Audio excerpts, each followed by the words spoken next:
Yo les amis, bienvenue sur la chaîne, j'espère que vous allez tous bien. Aujourd'hui, on va voir 15 astuces, 15 nouveautés, 15 fonctionnalités d'iOS 14 qui, à mon avis, peuvent être utiles au quotidien.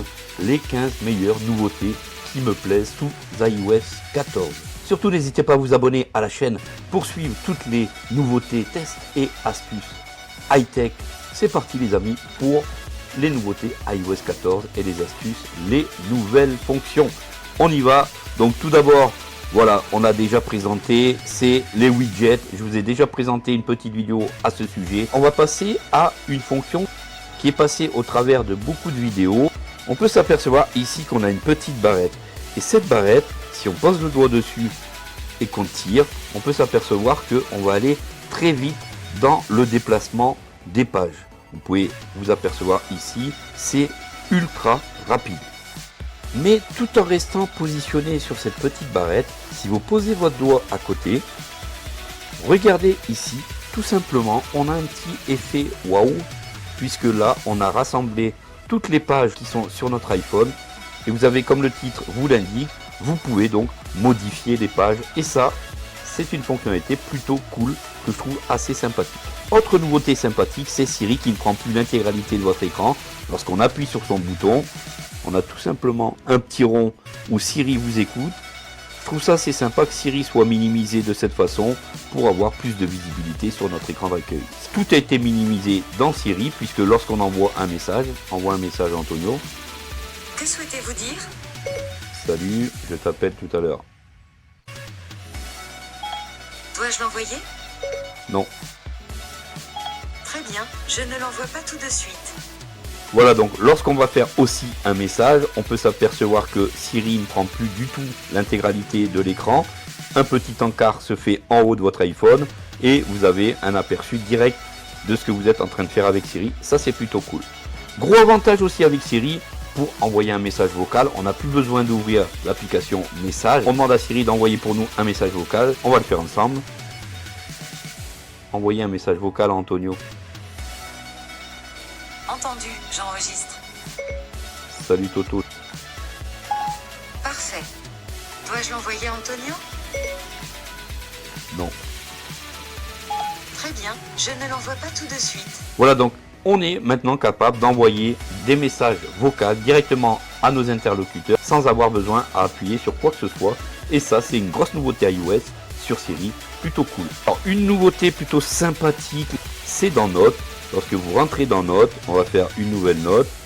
On va se mettre en mode dessin. On va choisir un crayon. Et lorsque vous allez dessiner un rond, un carré par exemple, vous ne lèverez pas le doigt. Ce que vous allez faire, c'est que vous allez laisser votre doigt au dernier trait. Par exemple, ici, si je fais un carré un peu chaotique, si je laisse mon doigt, on peut s'apercevoir que j'ai eu une super figure.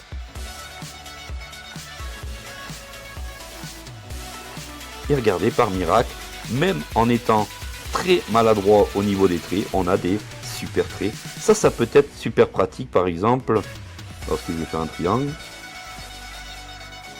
Regardez mon triangle comme il a été super bien fait. Alors ça peut être super sympa. En cours, par exemple, pour ceux qui font des figures, mais vous ne raterez plus jamais vos figures. Plutôt cool, non?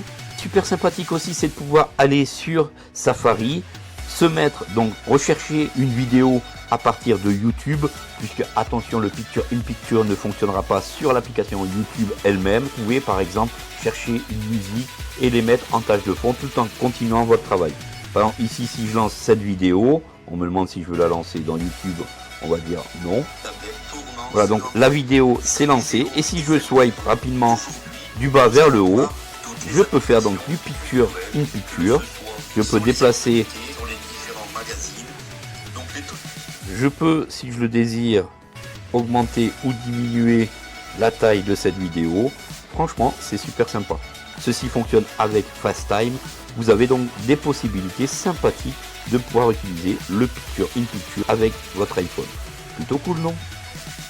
Un truc sympa que j'ai retrouvé aussi, par exemple, lorsqu'on rentre dans Réglages, si on va donc sur Général, si je me dirige sur Clavier, j'ai vraiment fait beaucoup de manipulations pour en arriver jusqu'à là.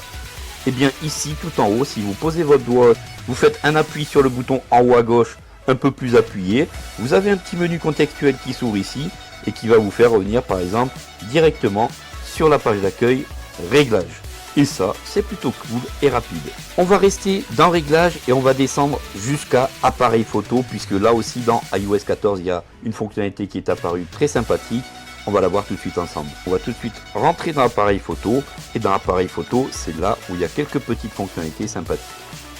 Alors, ici, on peut voir rafale en augmentant le volume. Ce n'est pas activé, on va l'activer. Et bien maintenant, ce qui est sympathique, avec le bouton volume haut, on va pouvoir donc lancer des rafales en photo. Plutôt sympa. Ici, on va tout de suite le tester, voyons. Et comme vous avez pu entendre, ça a vraiment balancé de la rafale, c'est vraiment cool. On reste toujours dans l'appareil photo et dans les réglages de l'appareil photo. Tout de suite, on va aller sur le mode miroir. Ça aussi c'est sympa puisque lorsque vous faisiez un selfie, vous n'aviez pas la photo dans le bon sens. Et en cochant cette case, vous allez pouvoir avoir la photo dans le bon sens en mode miroir. Donc ça se passe quelques lignes juste dessous le mode rafale. Vous avez ici mise en miroir de la caméra avant.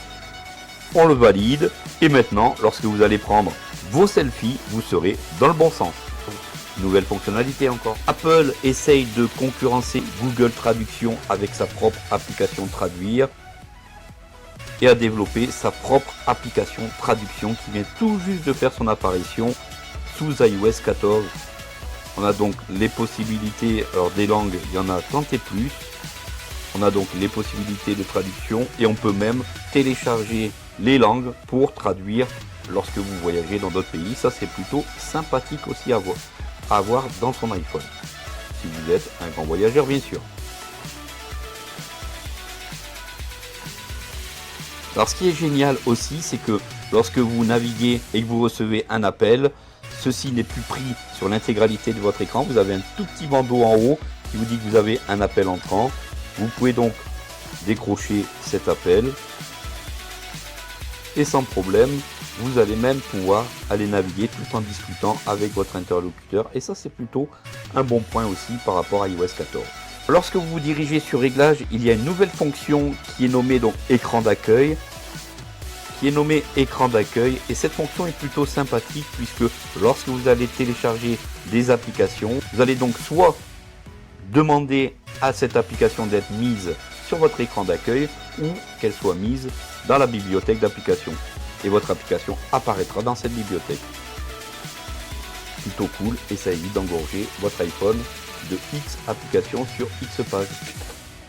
Alors une petite fonctionnalité que j'ai remarqué toujours dans Réglages, lorsqu'on va sur son et vibration, on rentre à l'intérieur. Une petite fonction bien sympathique a fait son apparition lorsque vous avez vos AirPods ou un casque. Elle se nomme ici diminuer les sons forts. Et ce qui est super intéressant, c'est que vous pouvez choisir le nombre de décibels. Vous activez ce bouton de diminuer les sons forts et vous choisissez le nombre de décibels qui doit rentrer dans vos oreilles. Ça, c'est encore une fonctionnalité santé du côté Apple qui est plutôt sympathique.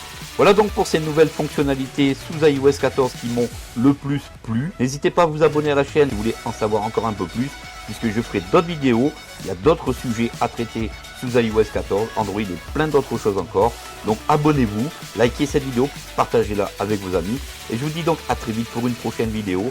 Merci d'avoir pris un peu de temps sur celle-ci. Prenez soin de vous et à très vite. Salut à tous.